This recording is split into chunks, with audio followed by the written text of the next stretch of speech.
umeshinda pamoja nasi. Bwana tunakushukuru, tunakuenzi Bwana. Asante Shaddai, asante Mtakatifu, asante Shaddai.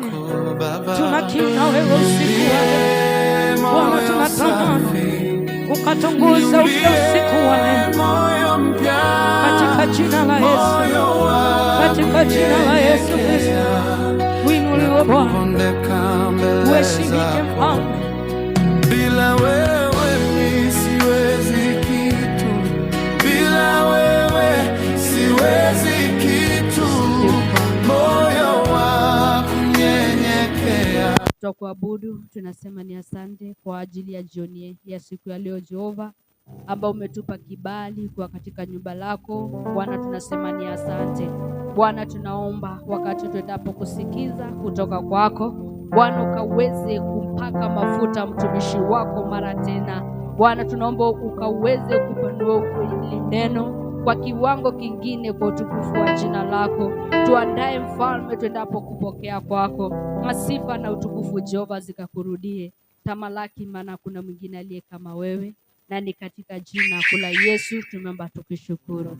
Amen. Bwana Yesu asifiwe.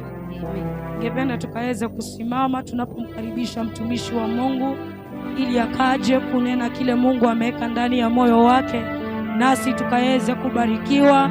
Na naamini usiku wa leo tu kuingia tu kwa ajili ya kuzoea kuingia katika nyumba ya Mungu, kwa maana Mungu wetu ametusanya kwa ajili ya kusudi na mapenzi yake. Kwa hivyo usiku wa leo tarajia kutoka kwa Mungu. Usitoke tu katika nyumba yako na ukaingie jinsi, ukatoke katika nyumba ya Mungu jinsi ulivyoingia usiku wa leo. Na ningependa tukaweze kupiga makofi yetu tunapomkaribisha mtumishi wa Mungu usiku wa leo. Hallelujah. Amen.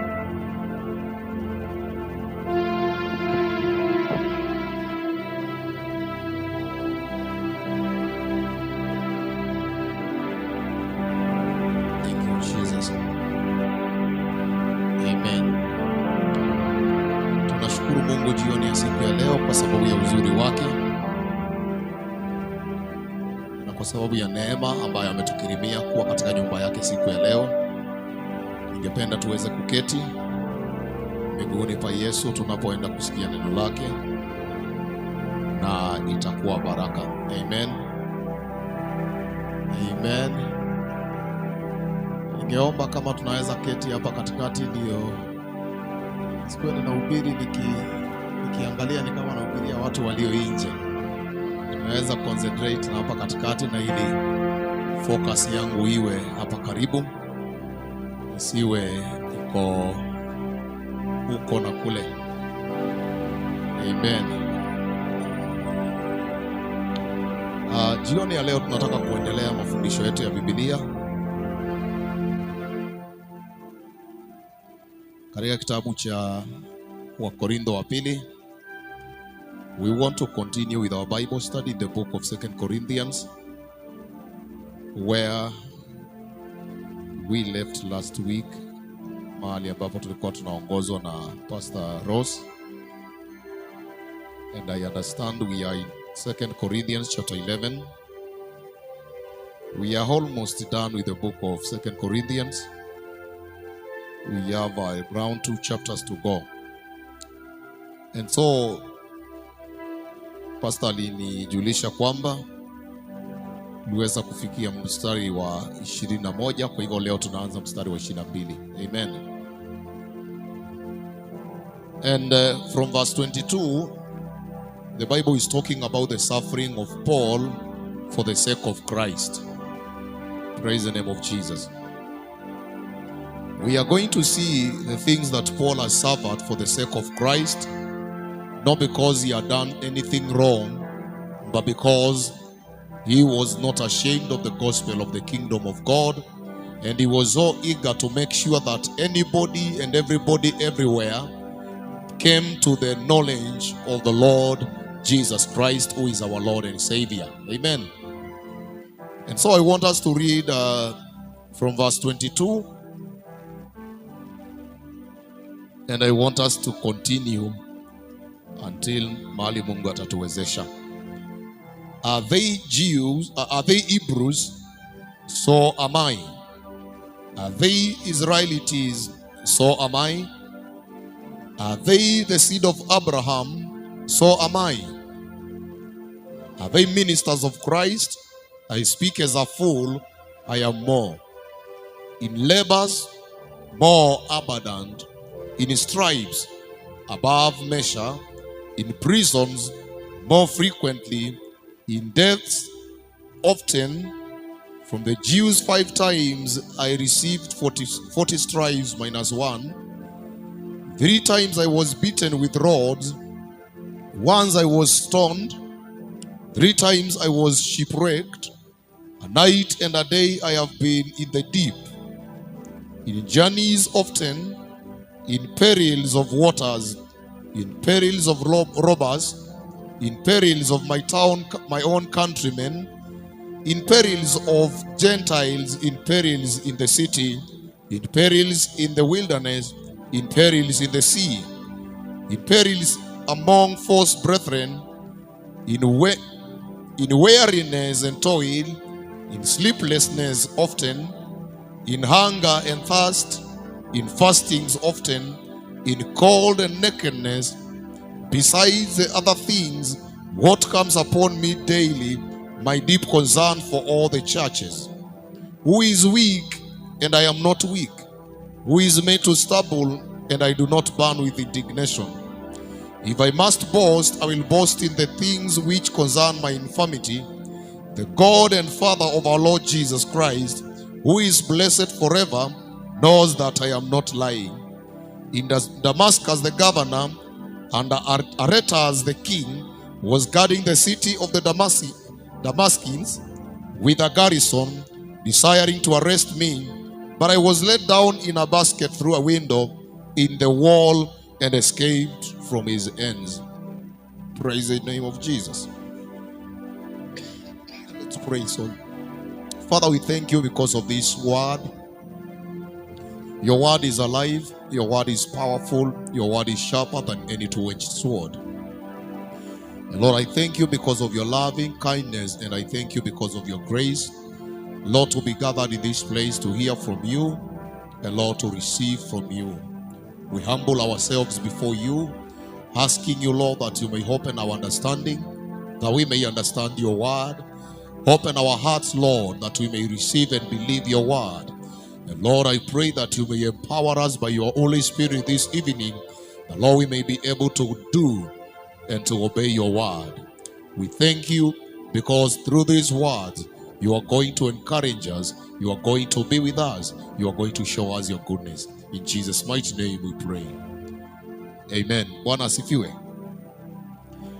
Biblia inasema kwamba Paulo alianzia pale juu kwa kusema kwamba ikiwa kuna watu ambao wanajivuna kwa sababu ya mambo waliofanya katika mwili wa Kristo, basi kama wanajivuna katika upumbavu ama kwa kukosa ufahamu, mimi nina sababu ya kujivuna zaidi ya wao.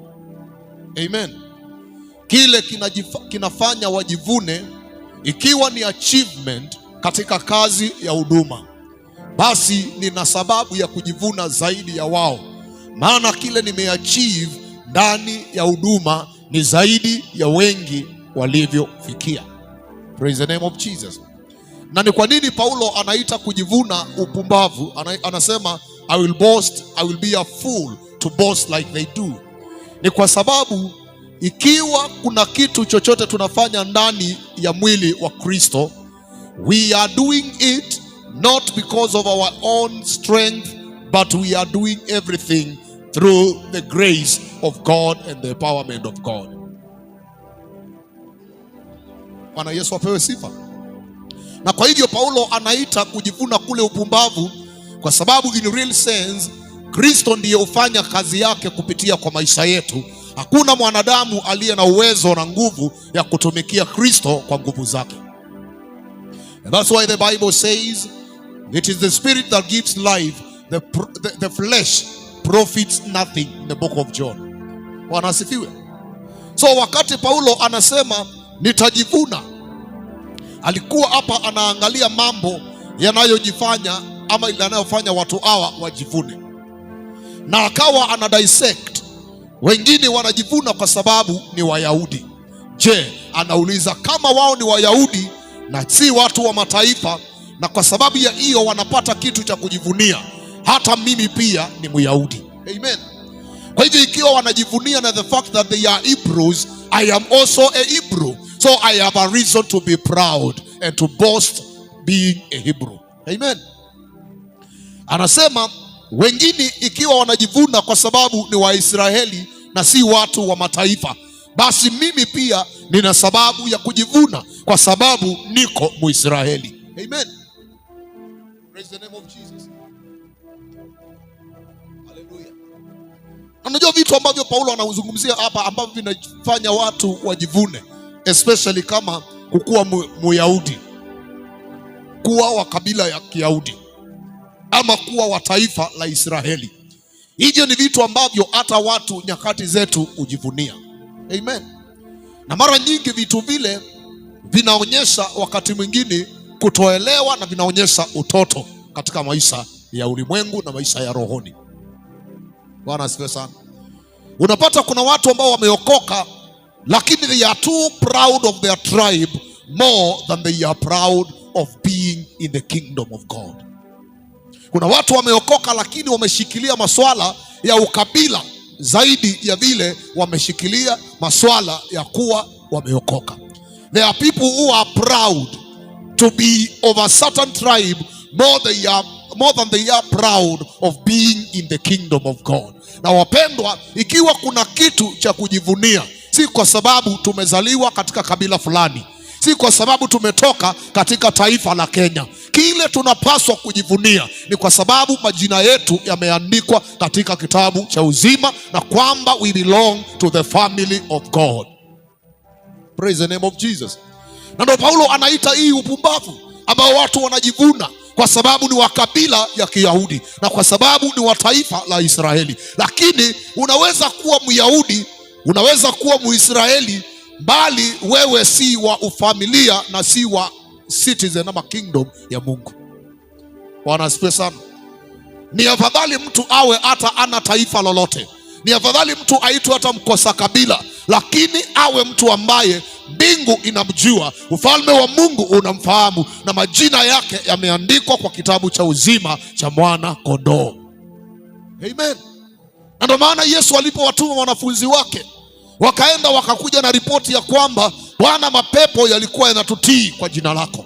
Akasema hata tulikuwa tunaamurisha roho chafu na zinaondoka kwa jina lako.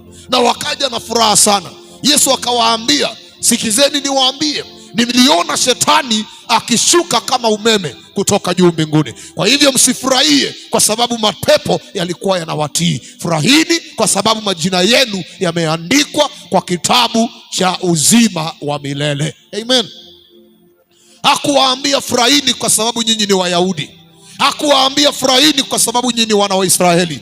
Hakuwaambia furahini kwa sababu mna masomo ya kiwango fulani. Hakuwaambia furahini kwa sababu mmetembea katika manifestation ya nguvu za Mungu. Aliwaambia ikiwa kuna kitu cha kufurahia na kujivunia katika ulimwengu huu, ni kuwa jina lako limeandikwa kwa kitabu cha uzima wa milele. Praise the name of Jesus. Na ndio Paulo anasema wanapojivuna kuwa Wayahudi, hata mimi ni Myahudi. And I don't boast because I am a Hebrew. Anasema kama ni Waisraeli, hata mimi ni Muisraeli, kwa hivyo nina sababu ya kujivuna, lakini sijivunii masuala haya. Amen. Anasema je, ni wa uzao wa Ibrahimu? Anasema hata mimi ni wa uzao wa Ibrahimu. Haleluya. Anasema je, ni watumishi wa Kristo? Anasema nikiongea kama mjinga, mimi ni zaidi. Haleluya. Bwana Yesu asifiwe. Kwa hivyo unapata kuna watu ambao wako ndani ya ufalme wa Mungu, wameokoka, lakini vitu wanavyojivunia ni vitu visivyo na value katika umilele. Ni vitu ambavyo havina eternal value. There are people who are born again, who are of the family of God, but the things that they boast of have no value in the kingdom of God, and they have no benefit in eternal matters. Amen. And as believers and as children of God, as ministers of God, we are supposed to boast and be proud of the fact that we belong to the family of God and our names are written in the book of life. Praise the name of Jesus. Hallelujah. Praise the name of Jesus. Kuna watu wameokoka, kuna watu ambao ni watumishi, kuna watu ambao wanamjua Mungu, lakini wanajivunia magari wanayoendesha. Wanajivunia the number of members they have in their churches. Wanajivunia pesa ambazo wako nazo kwa akaunti zao. Wanajivunia mahali kule ambako wametembea. Wanajivunia manyumba ambayo wako nayo. Lakini wapendwa, vitu vile vikiwa vizuri, kile ambacho tunavaswa kujivunia na kuona fahari kwa ajili yake kama Wakristo, si vitu hivi ambavyo vinapita. Amen. Ni kitu kile ambacho kinadumu milele, kwamba when all has been said and done, we are going to spend the rest of eternity with our Father in heaven. Praise the name of Jesus. What are you proud of as a believer? Nini ambacho unajivunia kama mtu ambaye umeokoka? Nini ambacho kinakufanya uweze kuona fahari kama mtu ambaye ameokoka? Ni nini unajisifia kama mtu ambaye ameokoka? Unajua kuna watu ambao wameokoka na hawaoni kitu cha kujisifia. Kuna wale wanajisifia vitu havina maana, na kuna wengine wameokoka tu na hawaoni kama kuna kitu cha kujisifia ndani ya wokovu. Bwana asifiwe sana. Wapendwa, sisi ambao tumeokoka, mtu yeyote ambaye ameokoka ana kitu cha kujivunia ndani ya maisha. Amen. Maana watu wengine wakienda kukaa milele katika moto wa jehanamu, sisi tutakaa katika raha ya milele pamoja na baba yetu. Wakati wengine watakuwa wanalia na kuomboleza milele, sisi tutakuwa tunafurahi na kushangilia milele. Amen. Wakati wengine watakuwa wanapata upotovu wa milele, aibu ya milele, fadhaa ya milele, sisi tutapata raha ya milele, faraja ya milele, neema ya kukaa mahali ambapo hapana mauti, mahali ambapo hapana kifo, mahali ambapo hapana shida, hapana kilio, hapana kutengana, mahali ambapo hakuna mapepo na hakuna shetani. Hicho ni kitu cha kujivunia. Amen. When all has been said and done, wewe ambaye umeokoka, yawezekana hauna vitu vingi ambavyo watu wanajivunia duniani, lakini una uzima wa milele ndani yako. Hicho ni kitu cha kujivunia. Msamaha wa dhambi ambao umepokea ni kitu cha kujivunia. Kufanywa mwenye haki mbele za Mungu ni kitu cha kujivunia. Kuwa mtoto wa Mungu ni kitu cha kujivunia. The fact that Christ lives in you is something to be proud of. Amen. Mungu ambaye aliambia Daudi ya kwamba ni nyumba gani ambayo unaweza kunijengea nitoshee ndani, ni nyumba gani ambayo ninaweza kukaa ndani yake duniani. Akasema hakuna nyumba unaweza kunijengea, kwa sababu dunia ni mahali pa miguu yangu, mbingu ni kiti changu cha enzi. Huyo Mungu akakuja na akaamua kukaa ndani yako. It is something to be proud of. Unajua Wakristo wengi wanatembeanga ni kama wanajihurumia. Wanatembea ni kama watu wa kuhurumiwa. Wanaonea aibu the fact that wameokoka. Hata ukimpigia simu akiwa kwa gari umwambie Bwana asifiwe, anasema mzuri sana, kwa sababu labda anaona aibu kusema amen, watu waone ameokoka. Piga amen kubwa mpaka walioangalia mbele waangalie nyuma, maana ndani ya gari kuna mtu ambaye anajivunia kwamba ameokolewa na Yesu. Be proud of the fact that you are born again and you are a child of God. Bwana asifiwe. Hallelujah. Wakati watu wanajivunia vitu vingine ambavyo vinapita, vitu ambavyo ni vya muda, maana pesa ni ya muda, manyumba ni ya muda. Hallelujah. Kazi ni za muda, biashara ni za muda, vyeo ni vya muda, magari ni ya muda, manyumba ni ya muda, lakini wokovu ni wa milele. Praise the name of Jesus. Daudi anasema wengine wanajivuna kwa sababu ya magari, Wengine wanajivuna kwa sababu ya farasi, lakini sisi tunajivunia jina la Bwana. Praise the name of Jesus. We have something to boast of. When the world is boasting of things that are temporal, we are boasting of true riches, the glory of God, the life of God that dwells inside of us. Bwana Yesu asifiwe. Paulo anasema vitu ambavyo wanajivunia, nikijiangalia niko nazo na ninaweza kujivuna, lakini sijivunii hivyo. Najivunia the fact that Christ is sufficient in my life. What are you proud of as a believer? Nini ambacho unajivunia? Unajua kuna watu wanangoja ati ile siku utakuwa na pesa nyingi ndio ujivune kwamba umemuona Mungu. Kuna watu wanangoja ile siku utapata kazi kubwa yenye unalipwa 1,500 ama 1,000,000 ama 1,100 ndio utasema sasa nimemuona Bwana. Utaanza kujivunia, nimeona Bwana. Bwana amekuwa mwema kwa maisha yangu. Lakini mpendwa, the fact that you are alive and the fact that you are born again, you have something to be proud of, because all those other things zinaweza kuchukuliwa kutoka kwako, lakini wokovu hauwezi kuchukuliwa kutoka kwako. Amen. Praise the name of Jesus. Paulo anasema, so am I. Are they ministers of Christ? Ni watumishi wa Kristo. Je, anasema mimi nikiongea kama mpumbavu, nikijisifu vile wanajisifu, niko zaidi ya vile ambavyo wako. Ikiwa kuna grading, ikiwa kuna ranking kwa watumishi wa Kristo, niko juu ya wao wote. Amen. Na anaanza kulist credentials, anaanza kulist scars, anaanza kulist mambo yale ambayo ameyapitia kwa sababu ya kumtumikia Kristo, kwa sababu ya kusimamia imani, kwa sababu ya kumuishia Kristo. Hallelujah. And today I want to ask you, what have you suffered for the sake of Christ? What have you suffered for the sake of Christ? What have you endured for the sake of Christ? What have you gone through for the sake of Christ? Hallelujah. Tumeishi maisha ambayo ni ya kuhubiriwa injili ya starehe, injili ya comfort, injili ya kuambiwa ukiwa umeokoka kila kitu kinafaa kuwa sawa. Lakini let me tell you, Paul is showing us, because of how faithful and committed he was to Christ, he suffered many things for that sake, for that very reason. Bwana asifiwe. Tunataka tuokoke lakini tuishi maisha ya starehe.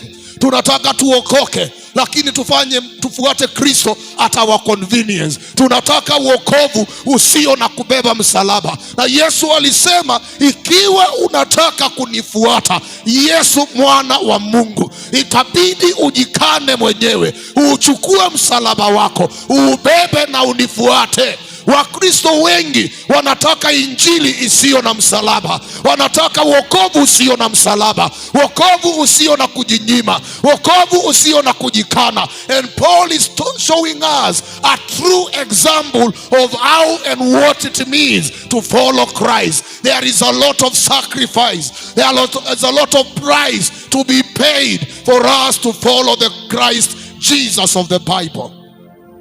Hallelujah. Ikiwa ni Yesu wa Biblia tunafuata, kuna mambo itabidi tuweze kuyapitia kwa sababu yake. Hallelujah. In labors more abundant. Anasema katika kazi ya kuchosha nimefanya nyingi kwa sababu ya Kristo. Hallelujah. Watu ambao ni wameokoka wengi ni watumishi ndio, ni Wakristo ndio, lakini hawataki kazi yoyote inayochosha ya Kristo. Amen. Ni wanataka injili na wokovu usio na msalaba. Na wapendwa, ikiwa unafuata Kristo ambaye hahitaji ubebe msalaba, huyo si Kristo mwana wa Mungu aliye hai. Unafuata Kristo mwingine na Yesu mwingine. Yesu wa Biblia alisema, yeyote anayetaka kunifuata ni mpaka ajikane mwenyewe. There is a lot of self-denial and sacrifice that is involved in following the Christ of the Bible. Hallelujah. Anasema in labors more abundant. You will have to labor so much as a child of God, as a believer of the Christ of the Bible. Bwana asifiwe sana.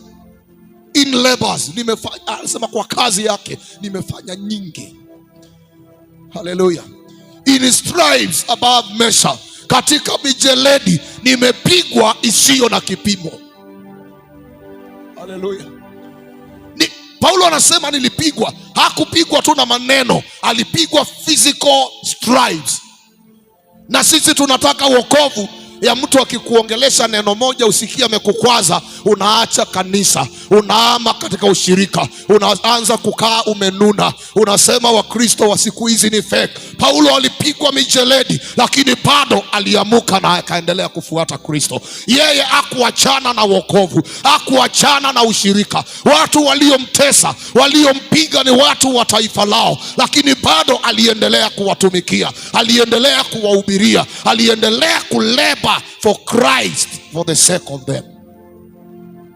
Wewe ukisengenywa unasema walinikwaza. Hallelujah. Ukiongeleshwa ni kama umeribiukiwa, ukikemewa unatoka kanisani umekwazika. Huyo pastor aliniongelesha ni kama mimi ni mtoto. Huyo pastor ana upendo. Hiyo kanisa ni kama wanakemea watu, wanaona dhambi tu. Unaondoka ndani ya kanisa. Wewe haufuati Kristo mwana wa Mungu. Ikiwa unafuata Kristo mwana wa Mungu, kukemewa kuna maanisha umetembea kwa njia isiyofaa na ulikuwa unarudishwa kwa njia. Na ikiwa haurudi kwa njia, inamaanisha au kuanga kwa hiyo njia hata kuanzia mwanzo. Praise the name of Jesus. Anasema in stripes alipigwa, na hakupigwa kwa sababu alikuwa ameiba kitu cha mtu. Hakupigwa kwa sababu alikuwa amefanya usherati. Hakupigwa kwa sababu alikuwa ametukana mtu. Alipigwa kwa sababu ya injili ya Yesu Kristo. Alipigwa kwa sababu ya kumfuata Yesu. Alipigwa kwa sababu alikuwa anatafuta kumpendeza Yesu. Haleluya. Wewe hujapigwa, ni kuongelelewa tu, ulisikia walikusengenya na yeye ukasema hiyo church ni ya masengenyo. Wewe utaibidi uchunguze ulikuwa unafuata Kristo mgani. Maana kama unafuata Kristo wa Biblia, yeye alisengenywa, yeye alidanganywa, alidanganyiliwa, akaongelelewa uongo, lakini bado aliishi katika kuwapenda, na aliishi akiwa amefocus kwa Mungu, akijua kile ambacho alikuwa amekuja kufanya duniani. What have you suffered for Christ? Nini ambacho umepitia kwa sababu ya Kristo? What have you endured as a believer for Christ? Hallelujah. Ukikosa tu sadaka unasema siendi kanisani kwa sababu unajua sasa hata nitaenda kumtolea Mungu nini? Hata watu wengine wakiamuka, jitoe kama sadaka mwenyewe ukuje. Hallelujah. Unajua ukiwa unafuata Kristo, Kristo anakujua zaidi ya members wa kanisa, anakujua zaidi ya pastor, anakujua zaidi ya kila mmoja. Na kama hauna, anajua hauna. Ukija anafurahishwa zaidi na moyo wako kuuleta kwake kuliko kile ambacho unaleta. Praise the name of Jesus. In stripes above measure, in prisons more frequently. Anasema nimewekwa jela mara nyingi. Na hakuwekwa jela kwa sababu alikuwa ameiba. Hakuwekwa jela kwa sababu ya dhambi alikuwa amefanya. Aliwekwa jela kwa sababu ya kuhubiri injili ya Kristo. Je, what have you suffered for Christ? Aliwekwa jela, na kule jela akaendelesha injili. Kule jela akukaa akiwa amenuna, akiwa amekasirika, akiwa anawaombea maombi ya back to the sender waliomweka kule katika prison. Lakini maandiko yananiambia akiwa na Sila wakiwa pale prison, walikuwa naimba sifa, walikuwa naomba wakati watu wale wengine wanawasikiza. Yani everywhere they were, for the sake of Christ, they made sure the work of the kingdom went ahead. Hallelujah. Una imagine wako jela. Kuna watu saizi hata wameokoka, lakini wamekwazika na Mungu. Wanaanza kuuliza Mungu, ulikuwa wapi nikipitia hii? Kwa nini uliruhusu hii? Kwa nini mimi? Wamefika mahali mpaka wamekwazika na Mungu. Walikwazika na kanisa, wamekwazika na wachungaji, wamekwazika na kila kitu, wamekwazika hata mpaka na maisha. Nimekuja nikuambia ya kwamba if you are following the Christ of the Bible, Biblia inasema ya kwamba mateso ya mwenye haki ni mengi, lakini Bwana umuokoa nayo yote. Ndiyo, aliwekwa gerezani, lakini walipoinua sifa, walipoinua ibada, walipoinua maombi, hata ndani ya gereza, misingi ya gereza ikatingizika. Biblia inasema minyororo ikaanguka, na wale waliokuwa wamefungwa na wao wakawekwa huru.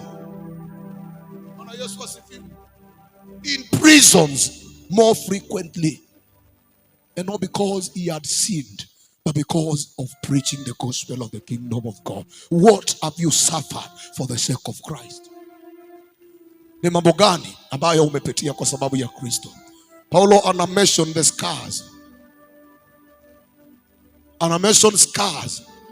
Ana mention burdens, sacrifices ambazo wamefanya kwa sababu wa Mungu, ambazo wamepitia kwa sababu ya Injili. Wewe umepitia nini? Ni nini umesafa kwa sababu ya Injili? Ikiwa tu ukitoka kazini kama umechoka, Bible study huwezi kukuja. Ukiwa umechoka huwezi kuja maombi. Yani you don't want to suffer for the sake of Christ. You don't want to sacrifice anything, your comfort. You don't want to sacrifice your convenience for the sake of Christ. If you are following the Christ of the Bible, you have to live a life of sacrifice. Hallelujah. Bwana Yesu asifiwe. In prisons more frequently, in deaths often. Anasema hata katika hatari ya kifo mara nyingi. Hallelujah. Kuna watu ambao wakiona saa hizi tukuingie mtu hapa akiwa ameshika bunduki na aseme yule ambaye ameokoka abaki hapa ndani, yule ambaye hajaokoka, yule ambaye ameokoka na ako tayari no matter what kwa sababu ya Yesu abaki hapa ndani, yule ambaye ako otherwise contrary to that opinion atoke nje. Nafikiri hata ile mlango itakaa ndogo kwa wengine, kila mtu akiwa anakimbia. Nasema unajua niko na watoto wa kulea. Unajua hata kuna biashara niko nao mahali sikuwa nimemalizia. Unajua hata bado mimi ni mchanga, niko na maisha iko mbele, niko na project sijamaliza. Hallelujah. Paulo anasema in deaths, katika vifo. Hallelujah. Anasema more often, mara nyingi nilikuwa katika hatari ya kifo. Tunaona hata pale akimalizia akisema kuna siku moja hata gavana mwenyewe alikuwa amemwekea kambi ya kutaka kumshika, lakini siku hiyo akaokolewa na kikapu, akaingizwa kwa kikapu, akateremshwa kwa ukuta, akaanguka upande ule mwingine. Praise the name of Jesus. Anasema katika hatari ya kifo mara nyingi, more oftenly. Na ndio maana Yesu alisema kwamba yule ambaye anataka kunifuata mpaka akane maisha yake, yani uwe hauna life of your own. Paulo anafika mahali anasema the life that I live is not my own. Amen. Yani amefika mahali pa kusema whether I am alive I belong to Christ, whether I am dead I belong to Christ. Nothing matters me being on this world or in the other world, because whether I am on this side or the other side I belong to Christ. Bwana Yesu asifiwe. Anasema intense. Lakini watu wengi tumeokoka, but we don't want anything ya Mungu yenye inakaa ni kama inaweka maisha yetu hatarini. Hallelujah. Mungu akisema leo tupeleke injili Somalia, kuna watu watajishikanisha na shughuli yenye haina, hata kama hiyo safari imelipiwa kila kitu. Nasema huko unajua kuna kuanga na Al-Shabaab, huko unajua wanafanyanga huko mimi sitaki. Hallelujah. Lakini yule mtu ambaye anafuata Kristo wa Biblia anajua ya kwamba kuishi kwangu ni Kristo na kufa ni faida. Hiyo ndio ilikuwa slogan ya Paulo. Bwana asifiwe sana. Yesu akasema pia ya kwamba yule ambaye ananifuata lakini anapenda mama yake kuliko mimi, penda watoto, anapenda familia yake, anapenda hata maisha yake kuliko mimi, astahili kunifuata. Maana yeyote ambaye ananifuata mpaka ajikane mwenyewe, achukue msalaba wake na anifuate. Kuna msalaba wa kubeba wapendwa ikiwa tunamfuata Kristo. Hallelujah. Hallelujah. Hii maisha si mteremko. Ndio maana Biblia inasema njia yenyewe ni nyembamba, si highway. Hallelujah. Si super highway ama expressway. Hii ni njia nyembamba. Na ndio maana kila mtu anabeba msalaba wake. You have to learn to live a life of sacrifice. Upate ya kwamba kama ni Bible study kama hii, haukuji kwa sababu ni convenient kwako. Whether ni convenient ama ni inconvenient, you have decided that I have to be found there. Whether ninasikia vizuri ndani ya mwili ama sisikii vizuri, whether nimekula ama sijakula, whether nina pesa ama sina pesa, whether kuna amani ama sina amani, whether nimechoka ama sijachoka, I have to sacrifice for my Lord because he sacrificed for me. You think Christ leaving heaven to come here on earth was a good thing? Akatoka mahali barabara ni za dhahabu, akakuja kutembea mahali kuna mavumbi. Akatoka mahali ambapo hakuna jua na hakuna mwezi, yani ni mahali ambapo kuko conditioned. Akakuja mahali anachomwa na jua na anapigwa na baridi ya usiku. It was a sacrifice for Christ to leave heaven and come to the earth for us. And if we are to follow this Christ, we have to live a life of sacrifice for his sake. Amen. Hallelujah. From the Jews, anasema 5 times I received 40 stripes minus 1. From the Jews 5 times. Alipigwa viboko 40 kasoro moja mara 5 na Wayahudi, watu wake. Wale watu ambao walikuwa nalilia kwa maombi waokoke.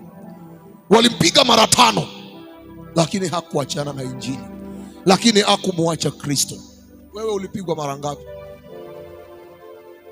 Hallelujah. Na hizi viboko hazikuwa viboko kama za shule. Zile alikuwa anapigwa tukiwa primary school. Bwana asifiwe. Hizi ni viboko kama zile Yesu alipigwa. Viboko zile unapigwa zinatoa nyama kwa mwili. Ni mijeledi. Hallelujah. Na hivi viboko ukipigwa, kuishi ilikuwa ni miracle.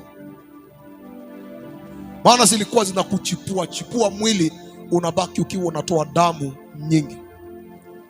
Paulo anasema nilipigwa mara 5, lakini bado nilimfuata Yesu. Lakini bado niliishi kwa sababu ya Kristo. Bado niliendelea kutangaza yeye ndiye njia. Bado niliendelea kutangaza kwamba yeye ndiye kweli.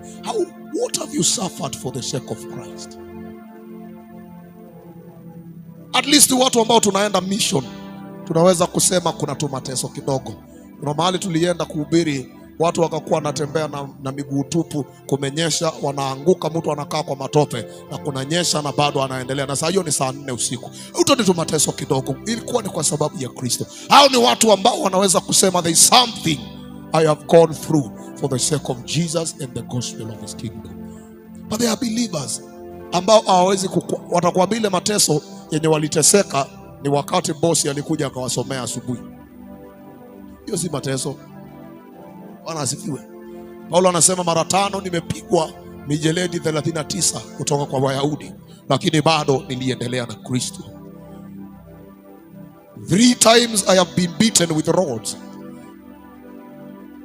Bwana asifiwe. Anasema mara 3 nimepigwa na mafimbo, yani na marungu. Ni kama mob justice. Mara 3 alipigwa na marungu. Anasema mara 1 nilipigwa mawe. Mara 1 Paulo alipigwa mawe akabakia ni kama amekufa.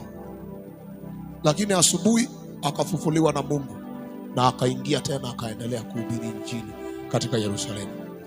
Jina la Bwana lipewe sifa. Hallelujah.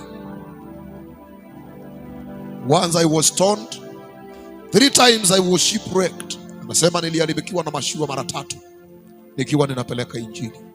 A night and a day I have been in the deep.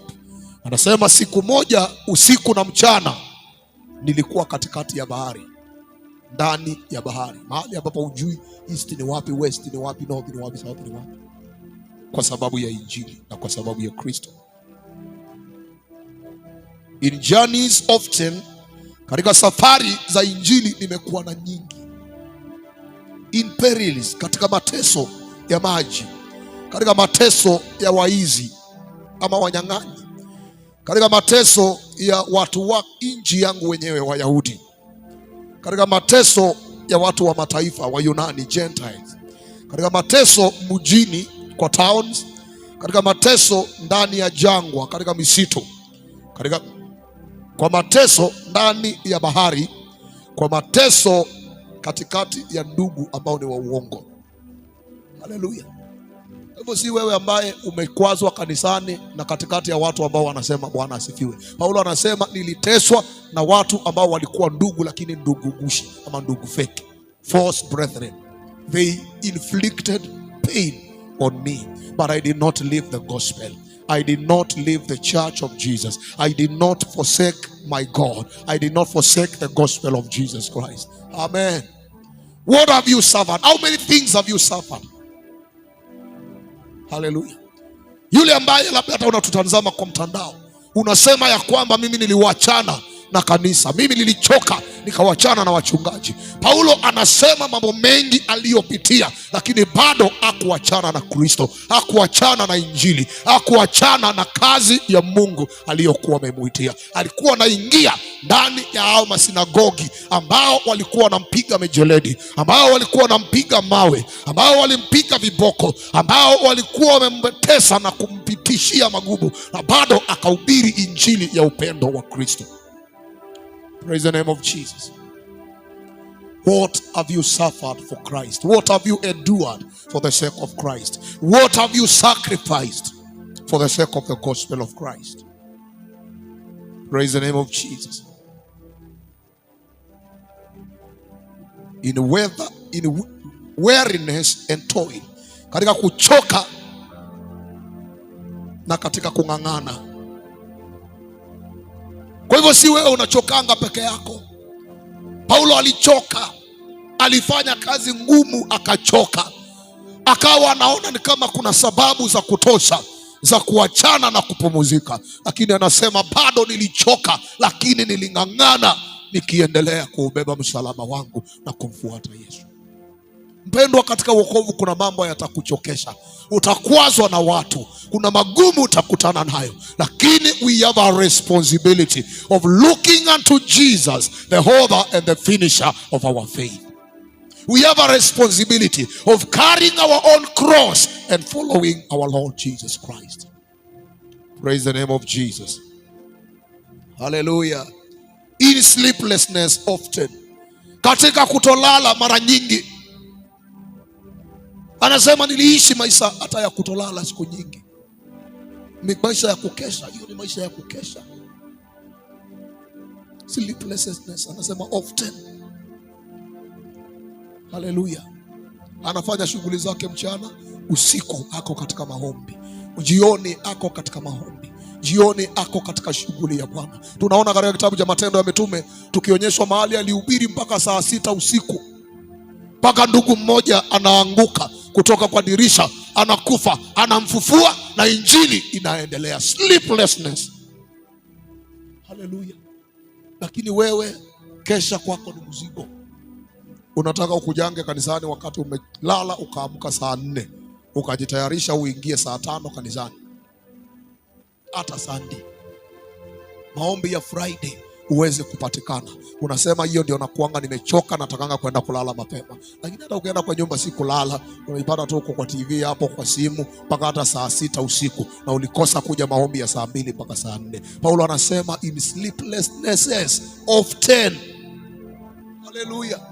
Wapendwa, itabidi tutoke katika uokovu na maisha ya wokovu ambao ni wa starehe. Amen. Mitume kama Paulo hawakuishi maisha ya wokovu ya starehe na comfort. Bwana asifiwe.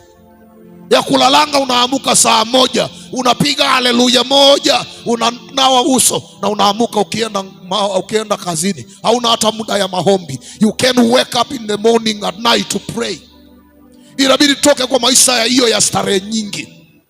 That is not the life that Jesus lived. Hallelujah. Our Lord Jesus did not live such kind of life. Paul, an apostle, never lived that kind of life. Amen. Anasema in sleeplessnesses often. Kumaanisha kwamba kesa yake haikuwa moja kwa mwaka. Kuna watu wanakesanga tu kesa ile ya kuruka mwaka ya 31st December. ndio hiyo wanakuanga wamengoja. Hapa katikati ni kulala tu na kukula. Haleluya. Paulo anasema katika kutolala mara nyingi. I hope we are being challenged. Bwana asifiwe. I hope we are being challenged, because this is the God of the Bible, and this is the Christ, Jesus, the Son of God, whom Paul was following in anger and in fast, katika njaa na katika kiu. Kwa hivyo si wewe ambaye unaona kiu na njaa peke yake. Hii inamaanisha anger and fast ni wakati, anamaanisha kwamba kuna wakati alikosa chakula na kuna wakati alikosa maji. In anger and fasting. Hii si kufunga, ni kuna wakati alikosa hata chakula, alikosa hata na maji ya kunywa, akaona kiu na akaona njaa, lakini hazikuwa sababu za kutosha kuacha kujitolea kwa sababu ya kazi ya Mungu. Haikuwa sababu ya kutosha kuacha kumfuata Kristo. Haikuwa sababu ya kutosha kutupa msalaba. Hallelujah. He still held on the cross of Jesus and followed him.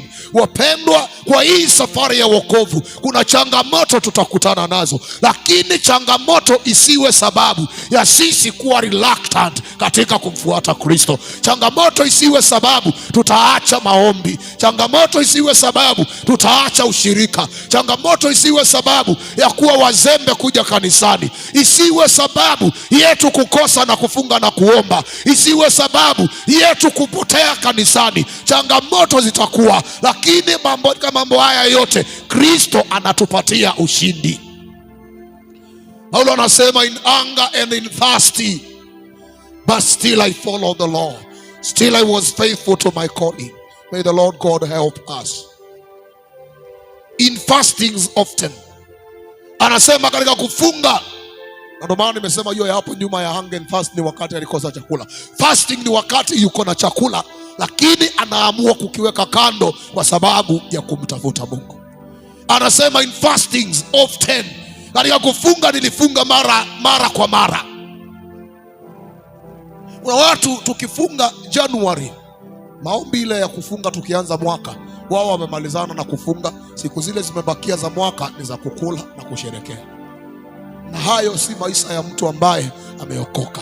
Maisha ya mtu ambaye ameokoka na anataka kuishi maisha ya ushindi hapa duniani, juu ya shetani, juu ya mwili na juu ya dunia, ni mpaka uwe mtu ambaye ni wa kufunga mara kwa mara na kuomba. Haleluya.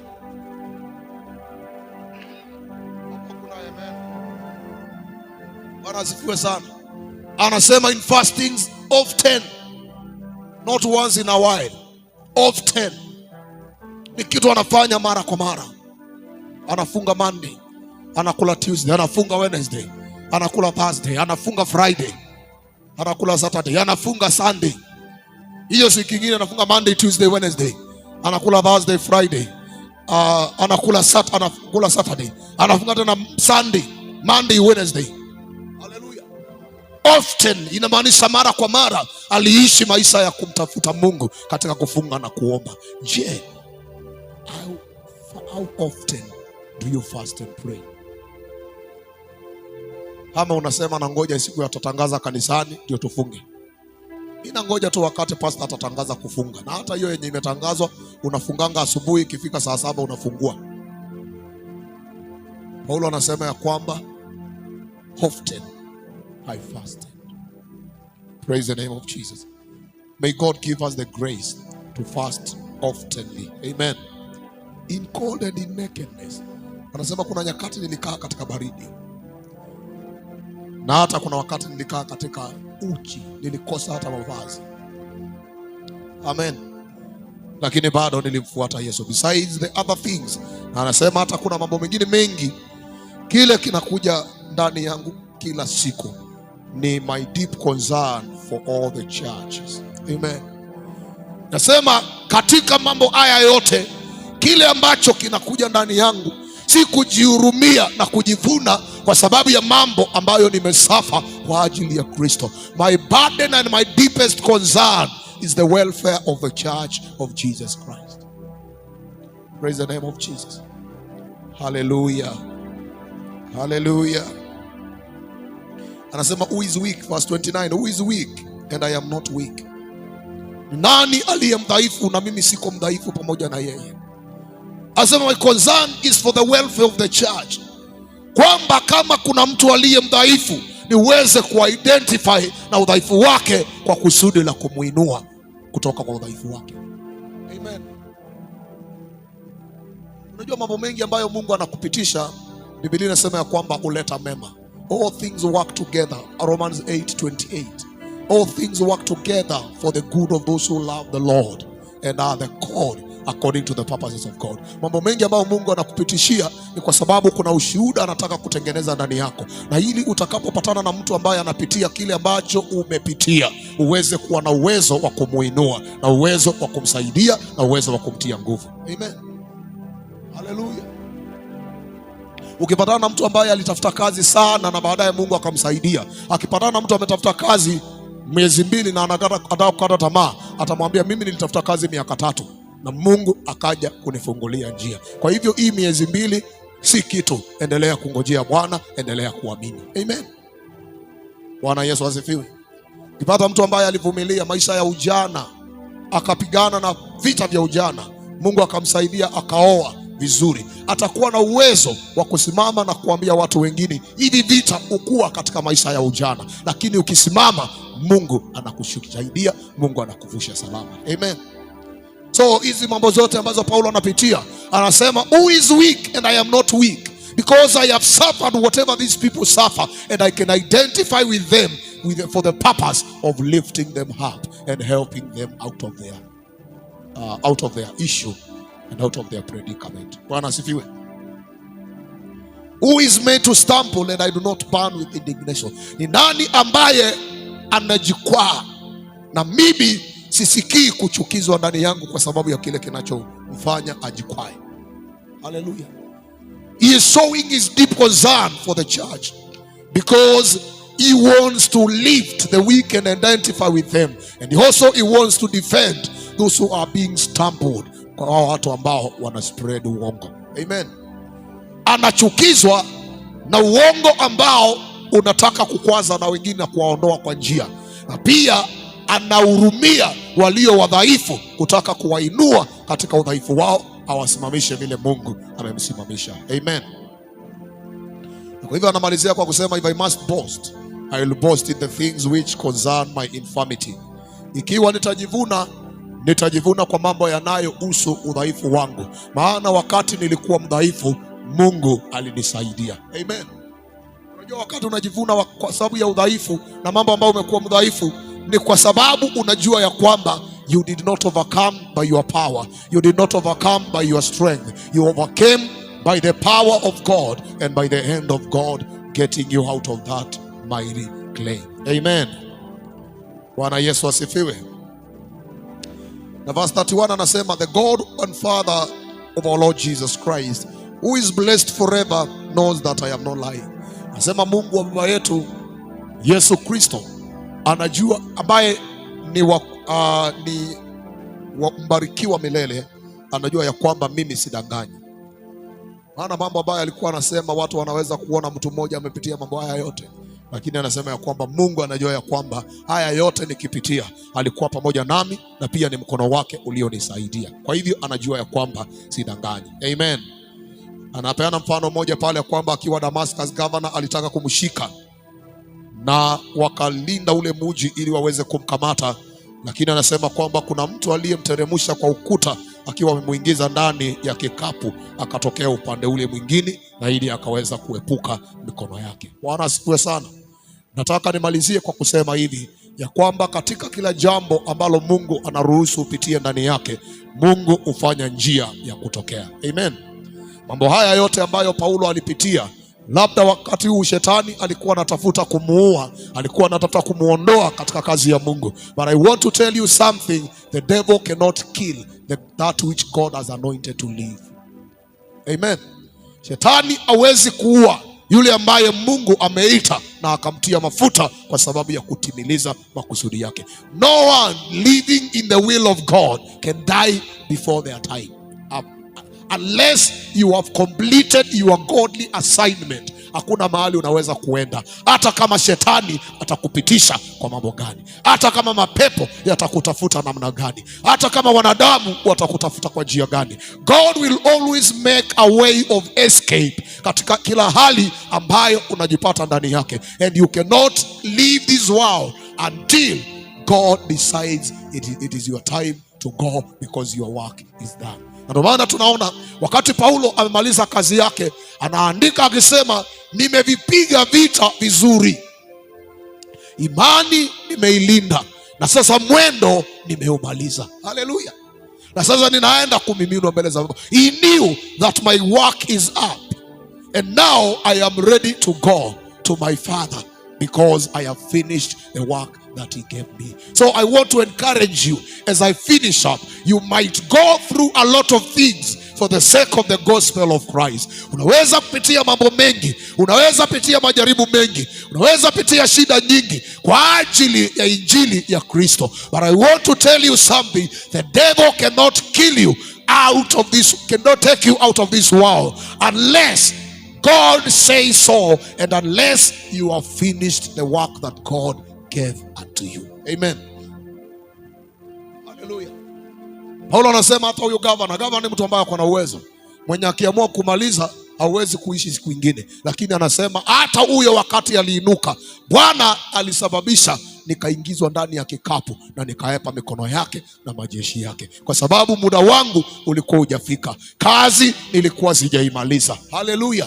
Lakini anafika mahali anasema kwamba sasa mwendo nimeumaliza, kazi nimeimaliza, imani nimeilinda. Amen. Praise the name of Jesus. So be encouraged, wewe ambaye unapitia mambo ndani ya familia yako. Be encouraged, wewe unapitia mambo katika ndoa yako, mambo kwa kazi yako, mambo kwa biashara yako. Unapitia changamoto hata shuleni mahali ambapo unasoma. Unapitia changamoto kwa biashara, kwa hiyo kampuni ambayo umeajiriwa, hata kwa huduma mahali Mungu amekuita kumtumikia, hata kwa hiyo familia ambayo umezaliwa. Be encouraged, no matter what the devil rises against you. Nataka nikwambie ya kwamba they cannot finish you unless God has decided that you have finished your work. Be encouraged. Jua ya kwamba you cannot die before your time, before you have accomplished what God has called you to do. Amen. Hallelujah.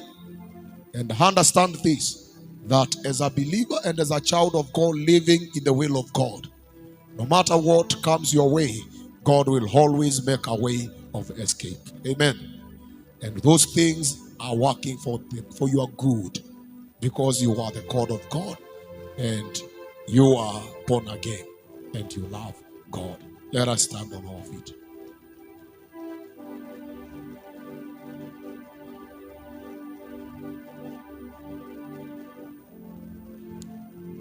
I want us to believe and pray. Father, in the name of Jesus Christ, I thank you because of your word. Father, we thank you because of reminding us that you called us to follow your Son Jesus. And Lord Jesus, I thank you because of reminding us that whoever wants to follow you, we must deny ourselves and we must take our cross so that we may follow you. Father, we pray that you may forgive us for living the life of salvation in our comfort zone and out of our own convenience. Lord, I pray that you may help us to live a life of sacrifice and a life, Lord, that is ready to face anything that might come our way while we are living out the course of the calling and the will that you've ordained for us. Father, this evening I pray even for those who are going through rough times now, financially, emotionally, spiritually, and even in their marriages, Lord. Socially, Lord, in their places of work, I pray that you may help them, that you may strengthen them, that you may encourage them. Lord, I pray that you may give them the focus to look unto Christ Jesus, the author and the finisher of our faith. Your word tells us that because of the glory that was set before him, he despised the pain, he despised the things that he went through, because he knew that when all has been said and done, a crown is set before him. And Father, Lord, we pray that you may help us to live a life that is always focused on Christ and his finished work on the cross of Calvary. Lord, I thank you because of your Spirit who gives us strength to overcome and who teaches us. We pray this evening, Lord, for the brethren who are going through rough times because of the calling that is in their lives and because of the gospel of the kingdom. May you strengthen them. Lord, may you give them power to go through and to overcome. May you give them, my Father, to focus on the victory that is already won in Christ and in the cross of Calvary. Father, we thank you that you are going to help us from today, that we shall carry our cross and we shall follow Jesus Christ. Lord, I pray in the name of Jesus that you may strengthen us as we go through the issues of this life because of the gospel of the kingdom of God. Help us not to be discouraged. Help us not to lose focus. Help us, Lord, to live a life of determination that we shall follow Christ no matter what comes our way. Father, this evening I cover your people with the blood of Jesus. I cover this church with the blood of Jesus. And I pray, Lord, for our families. I pray for our parents. Pray for our brothers and sisters, Lord. We pray, Lord, for every member of this church and this ministry. We pray for your sons and daughters, those who are following us, Lord, online. I pray that you may bless our lives. Pray that you may watch over us. I pray that you may give us victory in any temptation and in any trial that we might be going through, in the mighty name of Jesus. Father, this evening I pray that you may help us to be students of your word and to love to live in your presence. We give you glory and we give you praise. In Jesus' mighty name we pray, believing and trusting. Amen. And Father, as we worship you with our offerings, we pray that you may receive them and that you may continue to bless the work of our hands. As we live here, Lord, we commit our lives to you, that you may watch over us. As we get to our home safely, we shall glorify you. In Jesus' name we pray. Amen. Amen. So tunaweza kumtolea Bwana kwa haraka. Poleni, leo tumesonga kidogo katika wakati wetu. I would request kama tuweze kufika mapema, na ndio tuweze kuwa na muda mzuri pia wa Bible study, na ili tusiwe tunafanya neno la Mungu katika kukimbia. Amen. So wakati huu ningependa tumtolee Bwana, alafu kisha tutasema neema. Mungu awabariki sana kwa sababu ya kufika kwenu. Mungu awabariki kwa sababu ya hata sacrifice masaa yenu. I know si kwa sababu hamkuwa mmechoka ama hamkuwa na shughuli ya kufanya. You have so many things to take care of. But besides all those things, as the servant of God Paul alikuwa na burden for the church, ulikuwa na burden pia kwa sababu ya kuwa miguuni pa Bwana. And so God bless you and may he continue to increase